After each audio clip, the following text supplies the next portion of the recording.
রবি ঠাকুর বলেছিলেন, পৃথিবীতে কাহারও অভাবে অধিক দিন কোনো কিছুই শূন্য থাকে না।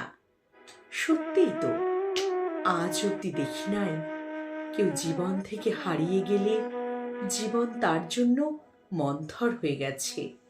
বরং সেই মানুষটার শূন্যস্থান কোনো না কোনো সময়ে ঠিক পূরণ হয়ে গেছে, হয়ে যায়। কত ভালোবাসাবাসি, কত মনের টান, কত স্মৃতি উপেক্ষা করে মানুষ ভালো থাকে নতুন মানুষটাকে নিয়ে। পৃথিবীতে সত্যিই কোনো কিছুর জন্য জীবন থেমে থাকে না।